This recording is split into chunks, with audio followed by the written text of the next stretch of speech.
Jangan lupa untuk subscribe YouTube channel Metro TV News dan nyalakan notifikasinya. Pemerintah terus menggenjot realisasi belanja penanganan COVID-19 dan pemulihan ekonomi nasional yang saat ini baru mencapai 30%. Percepatan pelaksanaan program PCPN ini sangat penting untuk mendukung pemulihan ekonomi dengan target pertumbuhan sebesar 7 hingga 8% pada kuartal kedua tahun ini.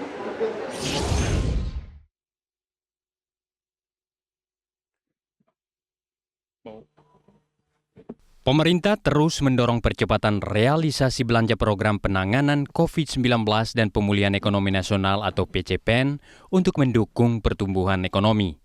Menko Perekonomian sekaligus Ketua Komite Penanganan COVID-19 dan Pemulihan Ekonomi Nasional Erlangga Hartarto memastikan realisasi belanja program PCPN terus meningkat. Dalam laporan kepada Presiden pada awal pekan ini, Erlangga menyatakan realisasi belanja program PCPN sudah mencapai 29,9% dari total pagu sebesar Rp699,43 triliun. Dari 5 klaster utama program PCPN, insentif usaha mencatat realisasi tertinggi yakni sebesar 79,9% dari pagu sekitar Rp56 triliun. Disusul klaster perlindungan sosial dan program prioritas. Pelaksanaan dari program PEN itu telah mencapai 29,9% dari pagu atau naik 86,7 triliun dari kuartal pertama yang mencapai 123,26 triliun. Demikian pula dengan kegiatan-kegiatan di sektor yang terkait dengan di 5 sektor, kesehatan sudah mencapai 18,8% realisasi, perlindungan sosial 39,2%, kemudian program prioritas 28%, dukungan korporasi 21%, dan insentif untuk usaha sudah 79,9%. Sementara Kepala Ekonom Bank Permata Yosua Pardede menyatakan belanja pemerintah khususnya anggaran PCPN yang terserap dengan baik tidak hanya menahan pelemahan aktivitas ekonomi, tetapi juga mengakselerasi pemulihan dan pertumbuhan ekonomi, baik dari sisi konsumen maupun pelaku usaha. Yosua yakin tren pemulihan ekonomi akan terus berlanjut.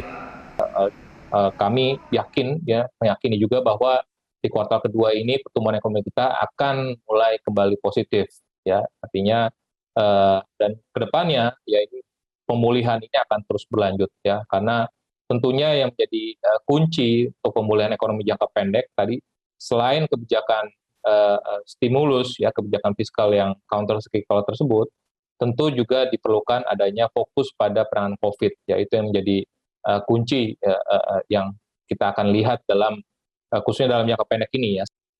Hingga saat ini pemerintah tetap yakin dengan target pertumbuhan ekonomi sebesar 7-8% pada kuartal kedua dan 4,5-5,5% sampai akhir tahun.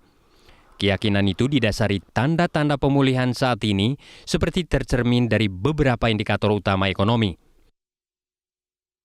Antara lain, PMI manufaktur yang sudah menyentuh level tertinggi dalam 10 tahun terakhir, penjualan mobil yang naik hingga 228% secara tahunan, dan penjualan retail yang naik 9,8%.